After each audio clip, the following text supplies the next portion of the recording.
Shalom, shalom, bonsoir encore, bienvenue dans ces moments. Alors, beaucoup se demandent quelle est l'importance ou pourquoi est-ce que Dieu a suscité son esprit, pourquoi Dieu a donné son esprit à l'homme, pourquoi tu as besoin du Saint-Esprit, bien-aimé. C'est ce que nous voulons rapidement voir et prier pour ceux qui peut-être n'ont pas encore fait l'expérience du Saint-Esprit. Bien-aimé, c'est une chose fondamentale que de recevoir l'Esprit de Dieu. La Bible nous montre bien que le peuple d'Israël a toujours marché dans la rébellion. Et nous allons aller rapidement comme ça dans le livre d'Ézéchiel, le chapitre 36. Voilà, Ézéchiel 36. Nous allons regarder avec vous les versets 26 et 27. La parole de Dieu déclare: « Je vous donnerai un cœur nouveau et je mettrai en vous un esprit nouveau. J'ôterai de votre corps le cœur de pierre et je vous donnerai un cœur de chair. Je mettrai mon esprit en vous et je ferai en sorte que vous suiviez mes ordonnances et que vous observiez et pratiquiez mes lois. » Alors quelqu'un va se demander, mais pourquoi est-ce que Dieu parle d'un cœur nouveau? Bien-aimé, un cœur nouveau simplement parce que, bien-aimé, la Bible nous montre que le peuple d'Israël a toujours marché dans la rébellion. C'est un peuple qui était charnel. À ce moment, vous savez très bien que l'Esprit de Dieu n'était pas encore descendu sur tout le monde. Le Saint-Esprit ou l'Esprit de Dieu descendait uniquement sur le prophète. Voilà, donc c'est la raison pour laquelle le Seigneur va déjà donner cette prophétie à Ézéchiel.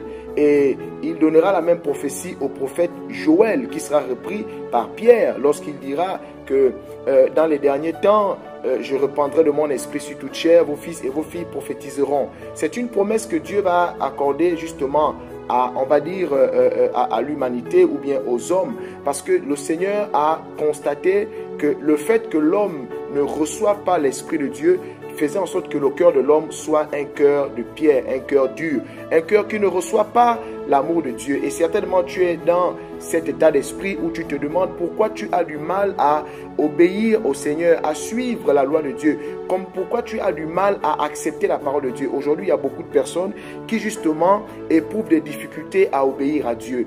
Tantôt, ils essaient de leur propre force, ils essaient par eux-mêmes aussi de se battre à suivre le Seigneur. Mais malheureusement, ils se rendent compte qu'un temps, ils arrivent à suivre Dieu et à un moment donné, ils chutent.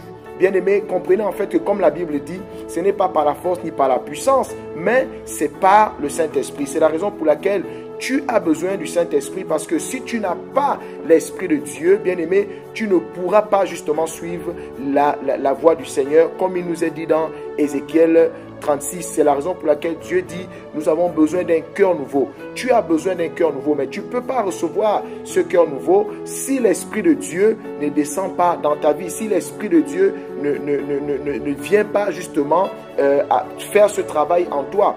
Nous allons lire comme ça le livre de Romains. Nous allons regarder le livre de Romains, le chapitre 8. Nous allons regarder le verset 7 et vous allez comprendre rapidement qu'est-ce que le Seigneur dit dans Romains 8, verset 7. La Bible dit: « Car l'affection de la chair est inimitié contre Dieu, parce qu'elle ne se soumet pas à la loi de Dieu et qu'elle ne le peut même pas. » Bien-aimés, tous ceux qui sont conduits par la chair, c'est-à-dire tous ceux qui sont charnels, vous allez comprendre en fait que ceux qui éprouvent des difficultés à suivre la voie du Seigneur, c'est simplement parce que la chair domine en eux. Et c'est ce que Dieu appelle avoir un cœur dur, un cœur de pierre. Donc, la Bible dit, Dieu a fait justement cette prophétie à Ézéchiel pour dire en fait que le temps vient où il va donner son esprit, il va mettre son esprit dans l'homme, il va donner son esprit à l'homme pour que l'homme reçoive un cœur nouveau. Certainement, c'est la difficulté que tu éprouves.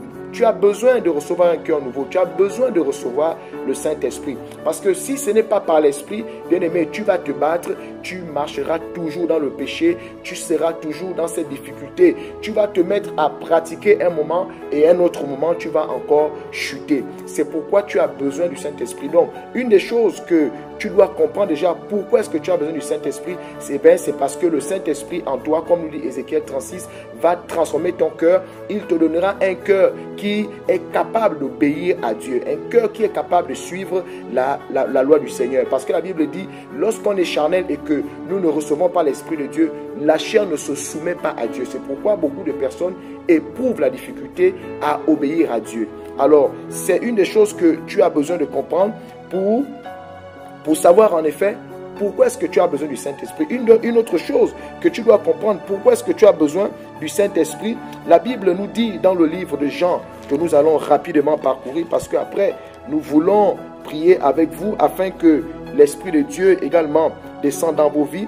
La Bible dit dans le livre de Jean, le chapitre 16, le verset 8, « Quand il sera venu, il convaincra le monde en ce qui concerne le péché, la justice et le jugement. » La Bible dit ici que c'est le Saint-Esprit qui te convainc de péché, de justice et de jugement. Ça veut dire que si tu ne reçois pas l'Esprit de Dieu, si l'Esprit de Dieu ne descend pas dans ta vie, bien-aimé, tu ne vas jamais te séparer du péché. Tu vas essayer de te battre de tes propres forces, mais tu n'y arriveras pas. Pourquoi? Parce que le péché sera toujours attaché à ta vie.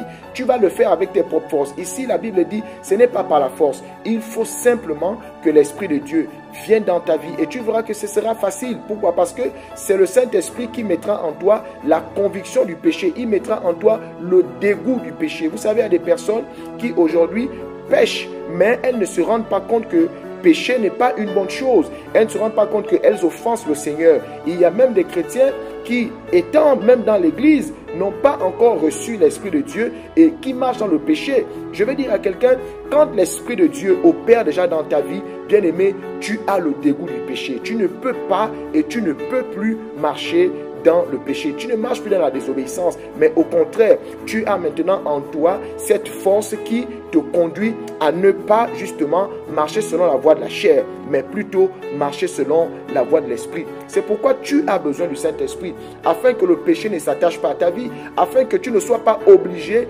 d'être, c'est-à-dire de forcer, de vouloir obéir à Dieu. Dieu ne te demande pas de forcer.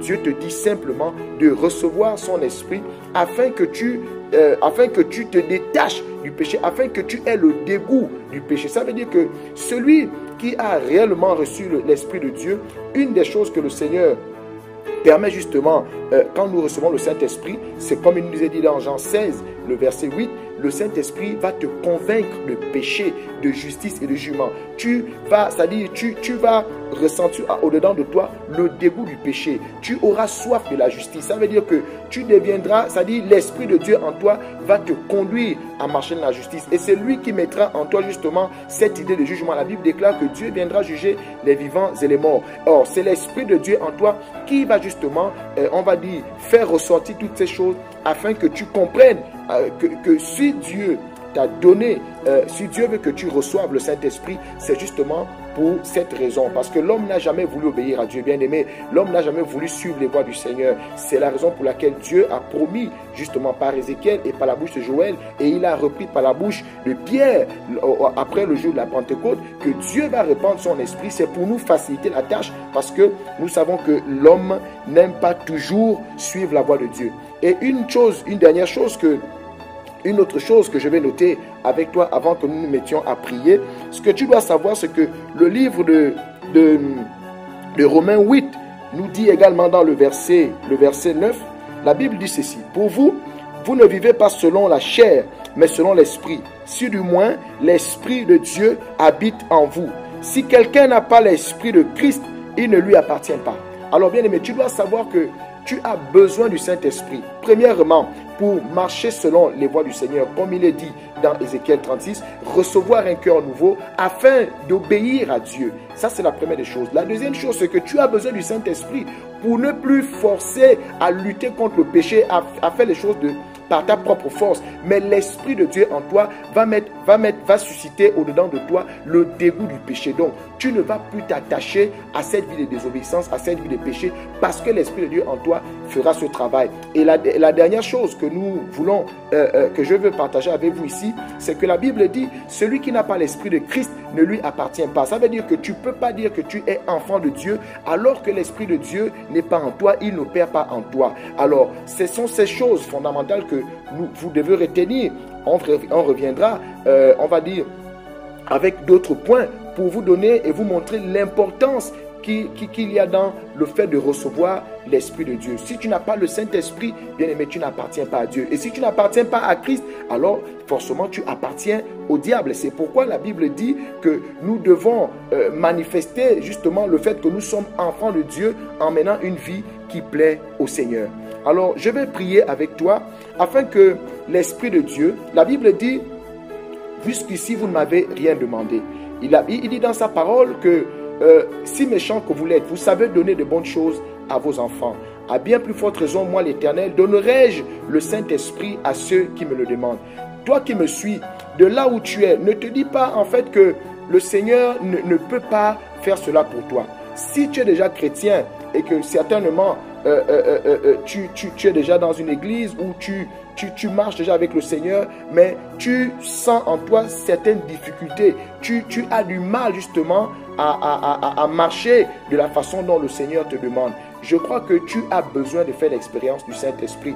Et toi qui n'as pas encore accepté Jésus-Christ, il faut que tu l'acceptes dans ton cœur comme ton Seigneur et ton Sauveur personnel et que tu fasses une véritable repentance de tous tes péchés. La Bible dit, Pierre leur a dit, repentez-vous et soyez baptisés au nom de Jésus-Christ pour le pardon de vos péchés et recevez le Saint-Esprit. La promesse est pour tous. Ça veut dire que Dieu n'a pas dit, un tel doit recevoir le Saint-Esprit et un tel autre ne peut pas recevoir. Donc, je vais prier avec toi qui me suis afin que la puissance de Dieu, le Saint-Esprit de Dieu, vienne maintenant sur ta vie et t'amène à expérimenter l'obéissance à Dieu. Qu'il arrive à faire de toi justement un enfant de Dieu, afin qu'il vienne dans ta vie pour mettre en toi le dégoût du péché. Toi qui as du mal, malgré que tu vas à l'église, tu éprouves encore justement cette difficulté à marcher dans les voies du Seigneur. Éternel mon Dieu, mon roi, alors que je lève ma main maintenant, dans le nom de Jésus-Christ de Nazareth, Seigneur, je te présente, Seigneur, ce bien-aimé, cette bien-aimée, Seigneur, qui a besoin de faire l'expérience du Saint-Esprit, qui a besoin, Seigneur, de recevoir ton toucher.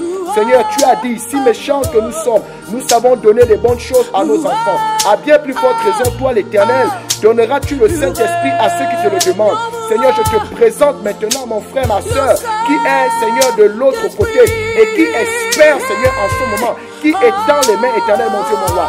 Père, je prie que la puissance d'en haut, le Saint-Esprit, celui, Seigneur, qui donne un cœur nouveau, le Saint-Esprit qui convainc de péché, le Saint-Esprit qui fait de nous tes enfants, Seigneur, descend maintenant dans la vie de celui et celle qui, Seigneur, en ce moment est connecté, Seigneur, à cette vidéo. Père, je prie dans le nom de Jésus-Christ de Nazareth, Seigneur, comme tu l'as fait au jour de la Pentecôte, tu as visité, Seigneur, tes disciples, tu es descendu, Seigneur, dans leur vie et tu as permis, Seigneur, que chacun d'entre eux, Seigneur, reçoive, Seigneur, cette expérience afin de rentrer dans une nouvelle dimension.